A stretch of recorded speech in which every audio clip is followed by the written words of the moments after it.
책을 강의하는 그리고 책을 언박싱하는 책강입니다. 책 바로 소개해 드리겠습니다. 트렌드 코리아라고 매년 트렌드를 알기 위해서 꼭 봐야 되는 책이잖아요. 근데 올해 되게 특이하게도 서문을 읽어보니까 17년 동안 트렌드 코리아가 서문에는 경제 얘기로 시작을 했거든요. 근데 2026 트렌드 코리아는 AI로 이야기를 시작하고 있습니다. AI 대전환의 시대, 우리는 무엇을 준비해야 할까요? 이 책의 내용이 굉장히 방대하지만 중요한 내용 위주로 소개하려고 합니다. 자, 바로 들어가겠습니다. 자, 2026년도를 예측하기 전에 2025년도에 트렌드가 어떻게 흘러갔는지부터 짚어보려고 합니다. 2025년도의 소비자들은 이전에 있던 경계를 허물고 자신만의 개성이 뚜렷해졌다고 합니다. 어떤 경계를 없앴냐? 일단 나이. 패키지 여행은 주로 부모님 나이대가 가는 효도 관광이라고 생각하잖아요. 근데 MZ세대가 이 패키지 여행의 매력을 발견해서 요새 예약 비중이 엄청 올랐대요. 그리고 등산이나 낚시, 뜨개질 같은 중장년층의 문화도 젊은 세대에게 재발견되고 있다는 거죠. 반대로 20대의 트렌드를 60대가 즐기고 있는 시대라고 합니다. 또 어떤 경계가 없어졌냐면 바로 성별입니다. 요즘 패션은 여성과 남성의 경계가 없대요. 걸쳤는데 내 취향이라면 그냥 입는다는 거예요. 그리고 스포츠 관람층이 여성들이 정말 많아졌대요. 그리고 관람에만 머무르지 않고 복싱, 주짓수, 클라이밍 같이 남성적인 이미지가 강한 종목도 여성 참여가 눈에 띄게 증가했다는 거죠. 마지막으로 국적의 경계가 사라졌다고 합니다. 요새 세계적으로 한국이 지겨울 정도로 각광을 받고 있죠. 이제는 한국을 어떻게 세계화를 시킬지에 대한 고민보다 있는 그대로의 한국을 보여줘도 된다고 합니다. 오히려 세계가 그걸 더 바란다고 합니다. 요새 경기가 정말 안 좋아요. 오히려 코로나 때보다 안 좋다 하시는 분들 많이 계시거든요. 이게 소비자들이 지갑을 열기 무서워서 그렇대요. 자, 이번 한 해 동안 이 얼어붙은 소비자의 마음을 어떻게 열었을까요? 바로 공진화 전략이라고 적이든 아니든 가리지 않고 힘을 합치는 전략입니다. 기업들 간의 협업이 정말 많은 한 해였어요. 네이버페이가 신한카드와 손을 잡거나 카카오페이가 하나카드와 손을 잡거나 토스가 국민카드와 손을 잡거나 이렇게 경쟁사끼리도 손을 잡을 수밖에 없는 한 해였습니다. 올해에는 평범한 하루면 만족한다는 사람들이 많아졌대요. 행복해야 된다는 강박에서 벗어난 거죠. 더 나아가서 평범한 일상에 약간의 행운이 더해진다면 그 하루는 충분해지는 거죠. 그래서 이번 연도에 길거리에서 네잎클로버를 파는 상인들이 많아졌어요. 그리고 액을 막아주는 명태도 카카오 선물하기 1등을 찍었고요. 사주나 운세를 점치는 사람들의 비율이 많아졌습니다. 또 일상에 스며들어서 부담 없이 지속할 수 있는 취미가 인기를 끌었습니다. 대표적인 게 러닝이죠. 뜨개질도 느린 취미로 인기가 많아졌고 텍스트 힙이라고 글을 쓰거나 읽는 사람들이 많아졌다고 합니다. 숏폼 컨텐츠가 주류가 된 시대에 글과 친해진다는 게 굉장히 힙하다는 거예요. 그래서 필사하는 사람들이 정말 많아졌고 이걸 요즘 사람들은 라이팅 힙이라고 부르는데 이게 자기 표현의 수단이 되기도 한대요. 어떤 책을 선택해서 쓰느냐가 내 취향과 가치관을 드러내는 일이기 때문이죠. 직장인들이 많이 겪는 번아웃, 이 번아웃이 올해에는 사회 전반적으로 물들었대요. 그럼 올해 어떤 방법으로 이 번아웃 시대를 극복했을까요? 재밌게도 귀여움으로 극복했다고 합니다. 귀여우면 모든 게 다 용서되는 것 같아요. 귀여운데 해로운 게 있을까요? 요새는 캐릭터를 아이들만 좋아하는 게 아니라 어른들이 더 환장하는 것 같아요. 주요 상권 나가보면 1층에 있는 상가가 제일 비싸잖아요. 근데 그 1층들을 빼곡하게 채운 게 뭐예요? 인형 뽑기, 가차샵. 학생들은 가방에 주렁주렁 달고 다니고 커플이나 직장인들도 많이 뽑습니다. 그래서 요새 신용카드를 보면은 캐릭터들과 협업을 해가지고 내가 좋아하는 캐릭터가 신용카드에 그려져 있어요. 캐릭터가 마음에 들어서 카드를 발급받는답니다. 아니, 한국에서 바나나가 열렸대요. 제주도도 아니고 서울에 있는 노원구에서 열렸다네요. 한국 진짜 더워졌어요. 체감온도가 40도를 넘는다는 거는 말도 안 되는 일인 거거든요. 근데 이런 기후 위기가 이제는 일상이 되어버렸어요. 앞으로는 더더욱 더워질 일밖에 없으니까요. 이제는 남성들도 양산을 쓰는 시대가 되었습니다. 올해 대한민국을 열광시킨 10가지 제품을 선정했대요. 자, 빠르게 알아보겠습니다. 첫 번째, AI죠. 말이 뭐예요? 챗GPT가 전 세계에서 유료 구독자 비율이 한국이 두 번째로 많대요. 엄청나죠? 두 번째, K뷰티. 한국 화장품 시장이에요. 한국에 여행 오면 필수 코스가 올리브 영이라고 합니다. 세 번째, 자가진단 테스트. 나에 대해서 정의를 내려주는 테스트는 몇 년 동안 계속 인기가 있어요. MBTI 검사는 안 해본 사람이 없을 정도죠. 올해에는 에게니니, 테토니 하는 테스트가 인기가 많았습니다. 네 번째, 저속 노화 식단. 평균 수명이 늘어나면서 건강하게 늙고 싶어 하는 거예요. 그래서 저속 노화 식단은 식품 산업의 새로운 트렌드가 돼가고 있습니다. 다섯 번째, 가족 갈등 프로그램입니다. 부부 갈등이나 육아 문제 같은 갈등 프로그램이 계속 생겨나고 있어요. 요즘 시대적인 문제를 제대로 보여주고 있는 프로그램인 것 같습니다. 여섯 번째, 야구 구단 콜라보입니다. 야구장이 여성층과 Z세대에 흥행하기 시작하면서 굿즈가 인기가 많아지는 거예요. 그래서 여러 기업들과 콜라보를 계속하고 있다고 합니다. 일곱 번째론 러닝입니다. 주변 지인들과 대화하다 보면 갑자기 러닝을 시작했다라고 말하는 분들 많이 만나보셨을 겁니다. 작년과 비교해서 거의 2배 가까이 늘어났다고 합니다. 여덟 번째는 가상 아이돌입니다. 인공지능으로 만든 캐릭터로 남자 아이돌 그룹 플레이브라고 만들었어요. 근데 이번에 진행한 콘서트가 송파에 있는 올림픽 체조 경기장 15,000여 석을 꽉 채웠다고 합니다. 아홉 번째는 꾸미기 아이템입니다. 다이어리 꾸미기 닫구, 신발 꾸미기 신구, 백 꾸미기 백구, 텀블러 꾸미기 텀구, 냉장고 꾸미면 냉구. 여러분은 별걸 다 꾸미는 별닫구 시대에 살아가고 있습니다. 열 번째로는 계절템입니다. 폭염이 일상화된 계절에 맞춰서 여름 관련 소비가 빠르게 증가하고 있습니다. 레인부츠, 우양산, 냉감 의류 등이 있겠죠. 자, 이제 대망의 2026년 10가지 트렌드를 알아보려고 합니다. 이번 트렌드에서 가장 중요한 키워드라고 합니다. 휴먼 인더 루프라고 AI를 쓰더라도 사람이 한 번은 꼭 개입해야 된다는 개념이에요. 5월에 미국의 일간지에서 여름 추천 도서 목록을 발표를 했는데 15권 중에서 10권이 없는 책이었대요. 알고 보니까 이 특집 기사를 작성한 기자가 너무 바쁜 나머지 책 추천을 AI한테 맡겼다는 거죠. 그리고 따로 검수도 안 하고 언론이 발표했대요. 이 사건으로 이 언론사의 신뢰는 바닥으로 떨어졌습니다. 이 사례에 보이다시피 AI에 의지하다가는 정말 큰일 날 수 있습니다. 인공지능은 도구에 불과한 거예요. AI에 의지하면 늘 초보자일 수밖에 없습니다. 우리는 전문가가 되어야 합니다. 전문가가 되어야지 인공지능의 생산성이 완전히 달라진다 합니다. 두 번째 키워드는 필코노미입니다. 감정과 경제의 합성어인데요. 나 기분이 안 좋아서 빵 샀어. 기분에 좌우해서 소비하는 걸 뜻합니다. 이제는 내 감정을 관리의 대상으로 인식한다는 거예요. 이전에는 소비자에게 더 좋아야 되고 빨라야 되고 더 저렴해야 되는 게 핵심이었다면 요새는 소비자의 기분을 더 행복하고 더 차분하고 더 신나게 초점을 둬야 된다는 겁니다. 올해 느돛이라는 유행어가 인기가 있었는데 느낌 좋다는 뜻인 거잖아요. 느낌 좋은 카페, 느낌 좋은 레스토랑, 같이 느낌의 돈을 쓰겠다는 겁니다. 앞으로의 사람들은 기분이 돈이 될 거라고 합니다. 지금 여러분의 기분은 얼마인가요? 세 번째 키워드로 제로 클릭입니다. 제로 열풍 시대에 제로 콜라, 제로 슈가, 제로 카페인까지는 들어봤어도 제로 클릭은 뭔가요? 제로 클릭은 말 그대로 클릭을 안 해도 내가 원하는 결과를 찾아주는 거래요. 요새 네이버에 검색하면 AI가 내가 원하는 정보를 미리 알려줘요.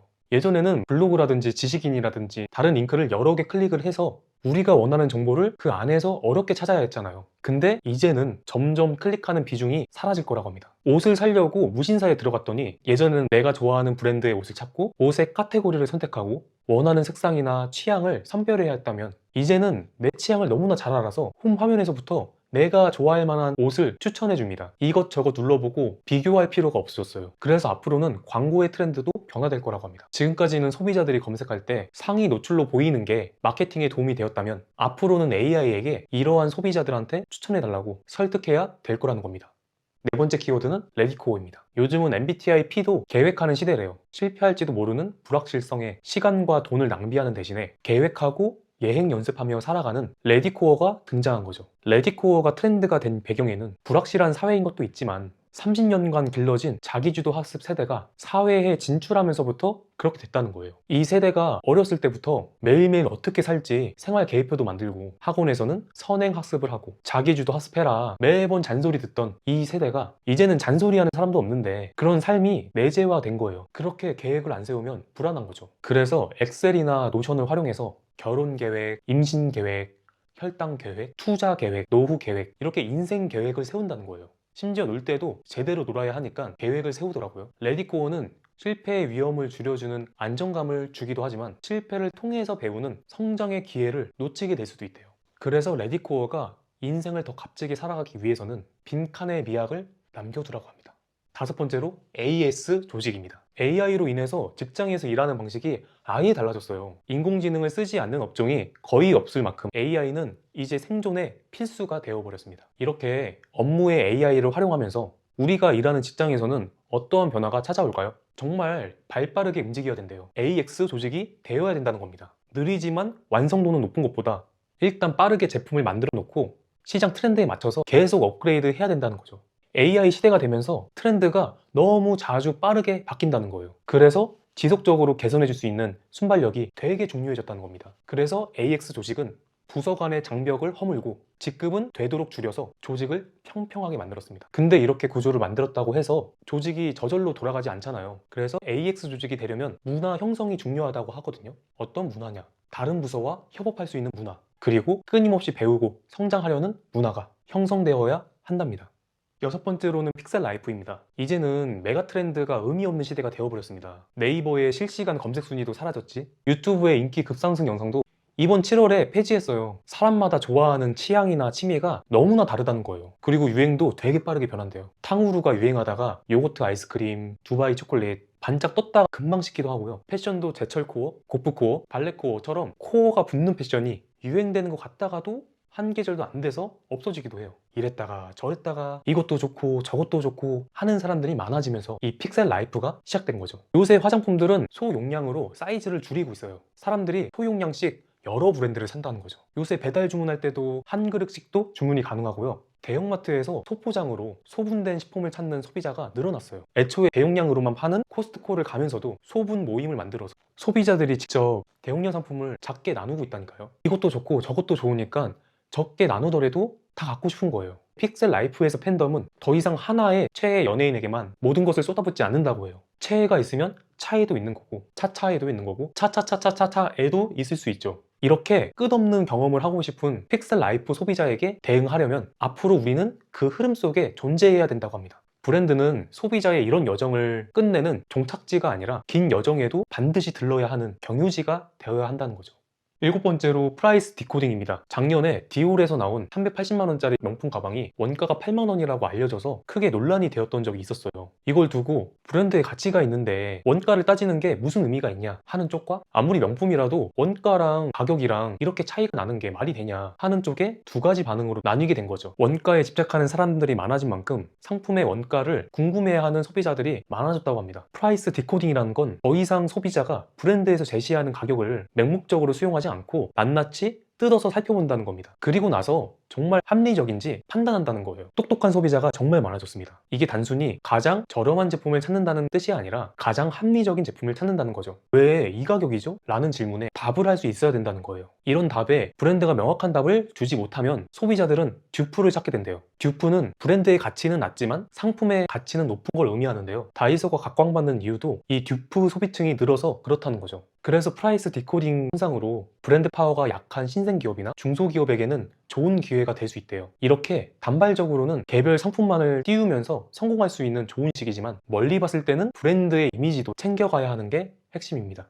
과거에는 지능적인 걸 추구하는 IQ가 유행했고 그 다음에는 감정이 중요하다고 해서 EQ를 봤는데 이제는 HQ라고 해서 건강지능이 중요해졌대요. 우리가 살아가는 시대가 100세 시대잖아요. 그때까지 몸 아프게 살아가면 뭐합니까? 오래 살더라도 건강하게 살아가겠다는 사람들이 많아진 거예요. 정말 요새 이 건강관리에 대해서 예사롭지가 않아요. 20, 30대가 혈당 관리를 고려하면서 식단을 짜지 않나. 러닝과 PT도 즐기면서 운동 열풍을 만들어가고 있어요. 이런 건강지능 시대에 건강관리는 어떻게 할까요? 첫째로 과학적 관리. 더 이상 주변 사람들이 말하는 정보에 휘둘리지 않아요. 직접 연구 결과를 찾아볼 수가 있거든요. 그렇게 과학적 근거를 기반으로 식단, 운동, 멘탈 다방면으로 자기 관리를 한대요. 둘째로 의료적 관리. 최근에 비만 치료제 위고비의 등장으로 정말 핫했잖아요. 그렇게 의약품이나 수술, 시술같이 적극적으로 의료적 도움을 받기도 한대요. 셋째로 총체적 관리. 생활 환경 전반적으로 건강을 고려하는 라이프 스타일을 만들어 간대요. 이런 식으로 HQ를 관리한다는 거죠. 진정한 의미에서 건강지능이 높다는 것은 여러 가지 의미를 갖고 있겠지만 많은 전문가들이 얘기를 하는 거는 의료적 처치도 중요하지만 생활 습관과 꾸준한 관리가 더 중요한 관리라고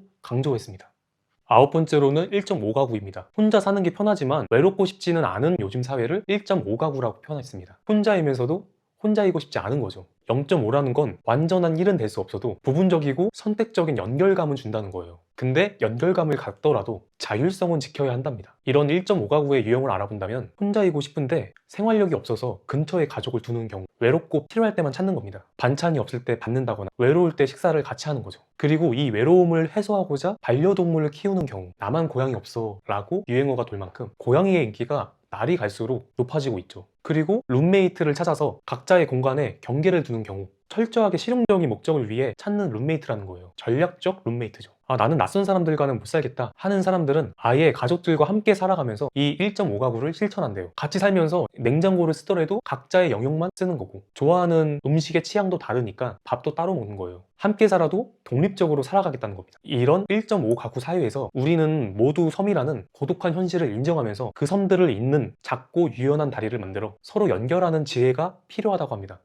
마지막 10번째 키워드로 근본이즘입니다. 요새 박물관이 그렇게 인기가 있습니다. 그 이유를 찾아봤더니 신기하게도 AI 때문이라는 겁니다. 가짜들이 넘쳐나는 세상에 정말 진짜일 것이 귀중해지는 시대가 될 거라는 거죠. 고전적인 가치와 믿을 수 있는 원조를 찾아 안정감과 만족감을 추구하는 트렌드를 근본이즘이라고 명했습니다. 여기서 아네모이아라는 개념이 나오는데, 만약에 내가 아날로그 감성이나 LP를 좋아하는 취미를 갖게 된 거는 복고라고 말할 수가 없다는 거예요. 왜냐하면 나는 그 시대를 겪어보지 못했는데 복고는 과거에 대한 향수잖아요. 이 아네모이아가 바로 그 경험해 본 적이 없는 과거에 대한 향수를 뜻한다는 거죠. 지금 젊은 세대는 미디어에 과몰입하고 있지만 그에 반대로 탈출하고 싶어 한다는 거예요. 그 탈출의 방향이 자신들이 경험한 적이 없는 바로 디지털이 없는 시대로 간다는 거죠.